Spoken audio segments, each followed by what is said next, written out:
So we're checking in with the chief observer at the Blue Hill Weather Observatory this morning. Matt Douglas joined us via Zoom for a video update as a change. Hi, Matt. How are you? Good, thank you. How are you doing? Doing okay. It's it's a happy and sad day. It's happy that we're not in a raging blizzard, but kind of sad that it was so off when the forecasts came out yesterday. Well, it's just one of those things. And I don't think the current forecasts are exactly right either. So it's just one of those things where it's a nowcasting type of situation where we have to just kind of wait and see as it happens. Yeah, So, I guess as I've heard anyway, storm changed direction, head a little further south of our location, so less impact. well, that's what the models were showing last night, that everything was going to be a little further south. But in reality, the observations are suggesting otherwise, that the system is actually moving a little further north than what the models were saying. So, I mean, we're not going to see the huge, huge totals that were being forecast yesterday, but I think they're going to be a little bit higher than what many forecasts were saying last night. So, Okay. or even Well, this morning for that matter. let's talk about what you do there at the observatory is observe. We're having here outside my studio, my window, which which is actually I can actually see the Blue Hills from my location. So it's 36 degrees and raining. Well, it is snowing. It's snowing pretty hard now up here, actually starting to accumulate. And the temperature right now is down to 33 degrees. So we will be slipping below freezing soon. And once that happens, we'll really start accumulating up here, I'm sure. Okay, so we'll wait for that to move in. Meantime, let's talk about yesterday. Okay, well, yesterday we made it up to 47 degrees, the low was 29, giving us a mean of 38. Yesterday we averaged 10 degrees above normal, another significant red square. And so the month is now averaging Yeah, it was 8.6. beautiful actually. It was actually pretty nice with the filtered sunshine. Yeah, but the month, like I said, is averaging about 8.6 degrees above normal per day right now. So a toasty February so far. Indeed, and dry up to this point, right? Yeah, pretty dry. So far, only had 100th of an inch from this system, which brings the monthly total to 600ths of an inch. Sounds like a desert compared to where we were in January. So for the month of February, we are 1.55 inches below normal. That's going to change today. And for the year, we're up to 9.30 inches, which is 3.19 inches below, above normal for the year so far. And so far, a trace of snowfall, but again, that's going to change. And we may have a chance to go above normal snowfall wise up here with today's event. Right now, we're about 8 inches below normal for the month, and I think we will exceed 8 inches today here on the hill. So we'll see what happens. Okay, so elevation sounds like it's going to make all the difference with this particular system. As usual, yeah.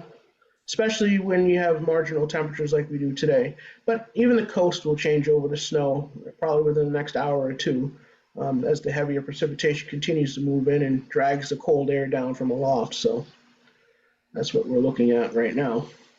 Okay, and in terms of, it's probably too early to talk about moisture content in the snow, but with the temperatures marginal, like you said, do you think it'll be wetter? It'll definitely be a very wet snow, at least initially.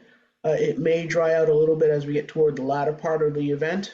Um, so it's very temperate.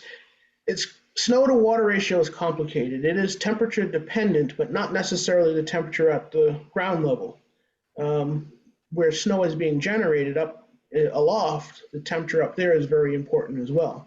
So it is possible to have a dry snow being generated aloft and then it moistens up a little bit as it reaches the ground.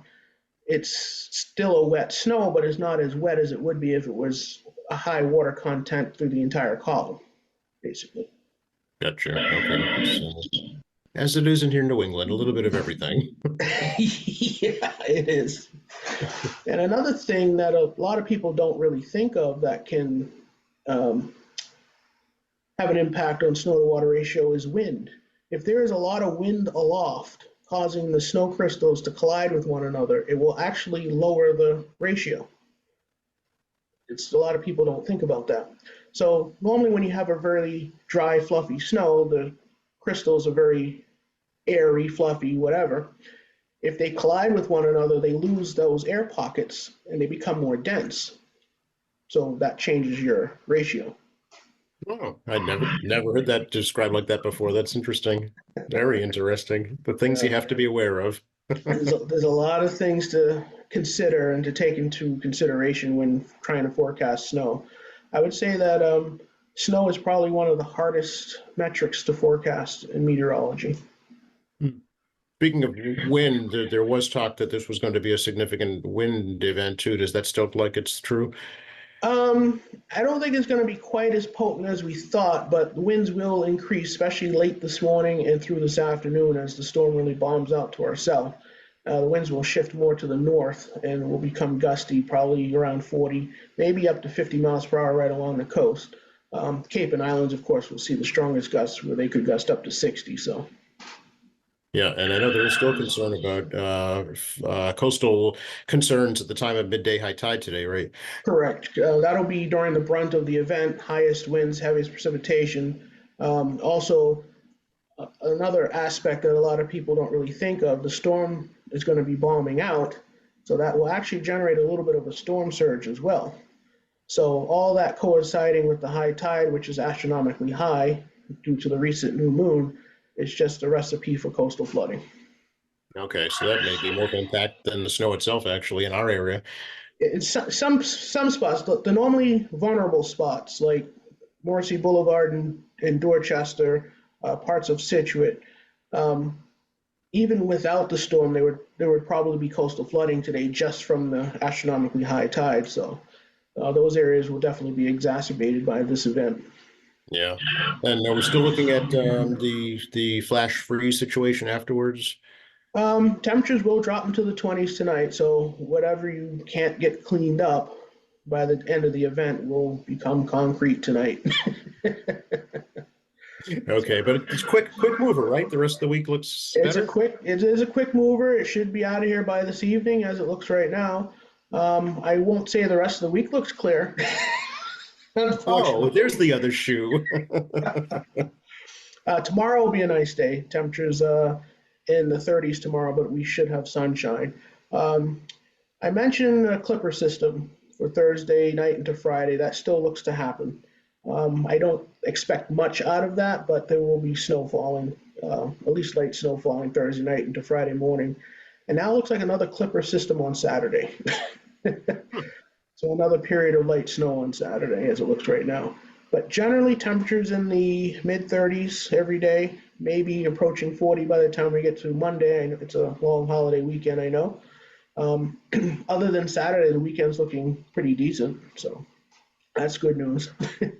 All right, yeah, I'll take it. But looks like we'll be active again next week as well. So we'll see what happens.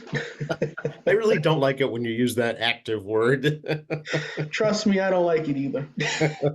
That just means more work for me. Yeah, I'm sure. How's visibility this morning? Earlier it was up around 10 to 12 miles. Now with the snow really coming down, it's under a mile now. So I don't think I'll be seeing much of anything for the rest of the day. So you can't see the ponds. Well, maybe you can see the ponds. I did earlier. I could see them. They were about 20% ice covered, both of them. But I don't suspect I'll be seeing them for the rest of the day either. Right. Yeah. So, well, when you can see them again, at least the snow will help you determine if there's ice or not. Yes, that's one thing I do appreciate about the snow, especially if there isn't any wind with it. It does help me detect the ice on the ponds, which is very, very nice. Absolutely. Sure. All righty. As always, check it out online, right? Yes, bluehill.org. Find our current conditions, past weather records, any information about programs we may have coming up. And of course, well, today the snow can. Yeah, exactly. Matt, thanks for indulging in us and giving us a quick video chat here. It's nice to see the face behind the voice that we hear every morning. Well, you're welcome. All right. Stay safe up there. We'll check in again later. Thank you. Take it easy.